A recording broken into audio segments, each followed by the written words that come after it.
অবশেষে ভারতের টি-20 বিশ্বকাপ হবে না। এসব ব্যাংকের লড়ে ভারতের নিপা ভাইরাসে আক্রান্ত হয়ে যেতেছে মানুষ এবং আইসিসি খবর পেয়ে গেছে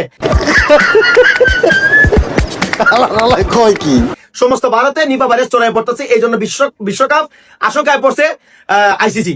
যারা বোঝে কম চিল্লাই বেশি তারাই হচ্ছে বাংলাদেশি।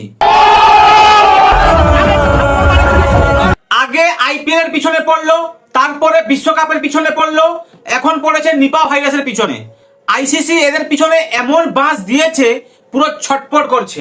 এই নাটকির পুত আইসিসি, তুই কি আসলে ইন্টারন্যাশনাল ক্রিকেট কাউন্সিল নাকি তুই ইন্ডিয়ান ক্রিকেট কাউন্সিল? তুই তো বেটা গরুর মুখ খাওয়া দেশের ক্রিকেট কাউন্সিল। কি বলে? তা না হলে ভারত পাকিস্তানে খেলতে না চাইলে সমাধান আছে, পাকিস্তান ভারতে খেলতে না চাইলে সমাধান আছে, তাহলে বাংলাদেশের বেলায় অন্ধ কেন?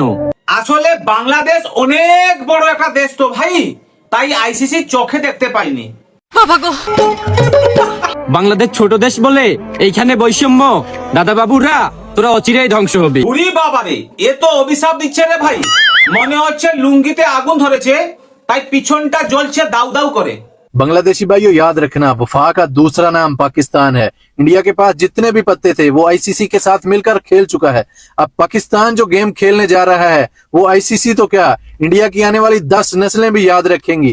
तुम सिर्फ बांग्लादेश को चूतिया बना सकते हो और कुछ नहीं कर सकते हो। बात तो सही है।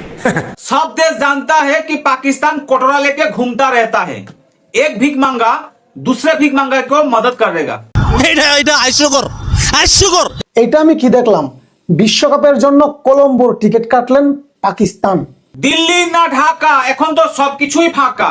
ভাই ভাইকে ধোকা দিল, এখন কেমন লাগছে বল? যেই পাকিস্তান এতদিন ধরে বলে আসছিল বাংলাদেশকে বিশ্বকাপ থেকে বয়কট করা হয়েছে, আমরাও বিশ্বকাপ বয়কট করলাম। পাকিস্তান তোদেরকে ভালোভাবে চুথিয়া বানিয়েছে। তোদেরকে চুথিয়া বানিয়ে ওরা আসছে এখন বিশ্বকাপে অংশগ্রহণ করতে তোদেরকে বাদ দিয়ে। ব্রেকিং নিউজ, এবার ইংল্যান্ড কিন্তু ইন্ডিয়াতে বিশ্বকাপ খেলতে চাচ্ছে না। তারা চাচ্ছে তাদের ম্যাচগুলো যদি শ্রীলঙ্কাতে আয়োজন করা হয়। তারা আইসিসি কে অনুরোধ করেছেন। নেপা ভাইরাসের কারণে এই মুহূর্তে ইন্ডিয়াতে ভ্রমণ করতে চাচ্ছে না ইংল্যান্ড, স্কটল্যান্ড, আরো দুই একটা দল।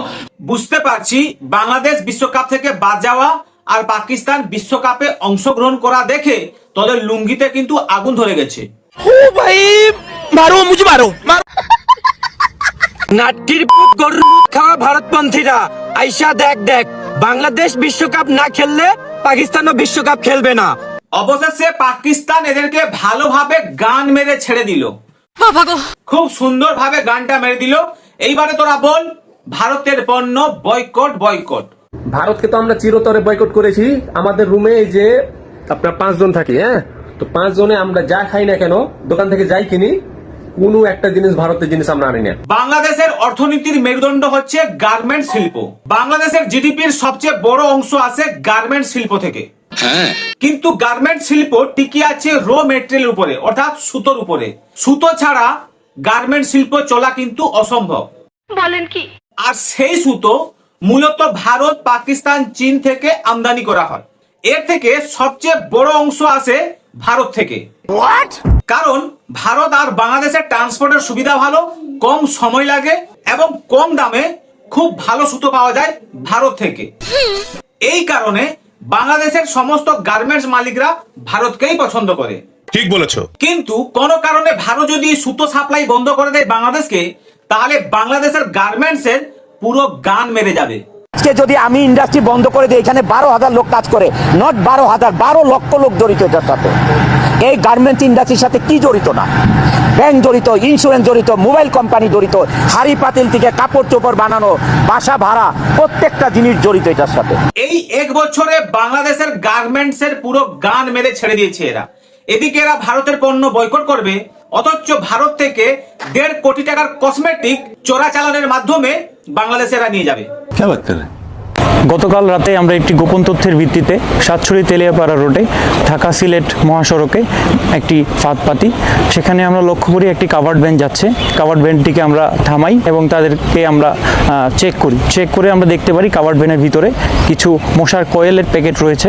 পরবর্তীতে মশার কয়েলগুলো আমরা সরিয়ে দেখতে পারি ভিতরে বিপুল পরিমাণ ভারতীয় কসমেটিক্স রয়েছে এবং সেগুলো চোরাচালানের মাধ্যমে বাংলাদেশে প্রবেশ করেছে।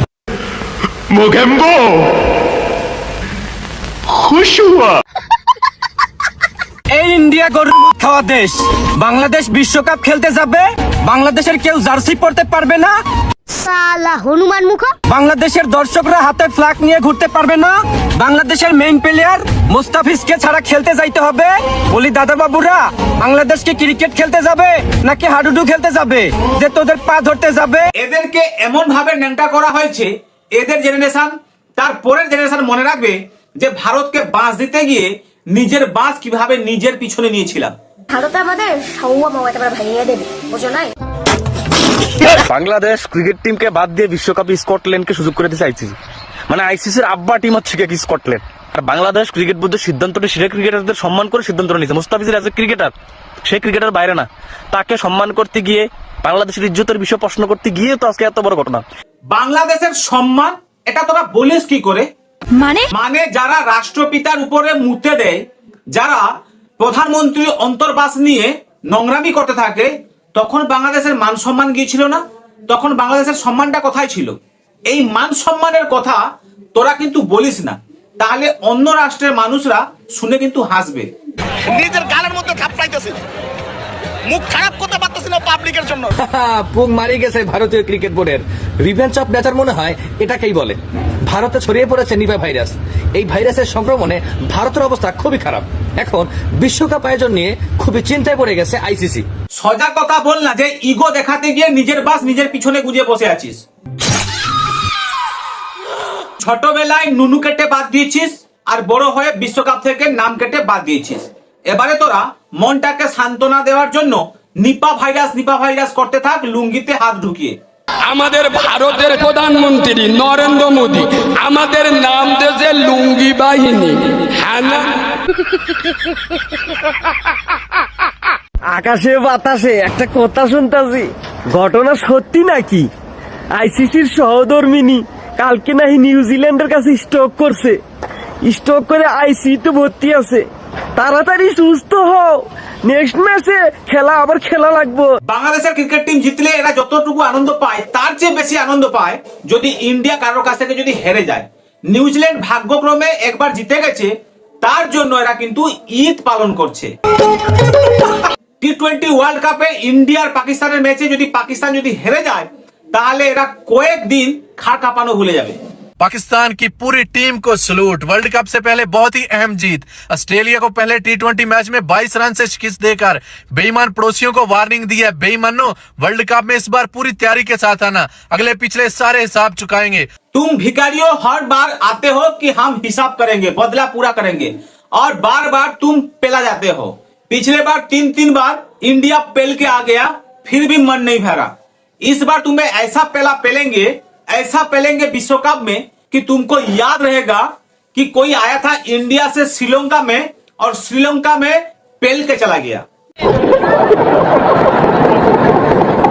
যাই হোক, আজকে এইখানে শেষ করলাম। আবার দেখা হবে পরের ভিডিওতে। ভালো থাকবেন, যদি পারেন চ্যানেলটিকে সাবস্ক্রাইব করে রাখবেন। জয় হিন্দ, জয় ভারত, অনেক অনেক ধন্যবাদ।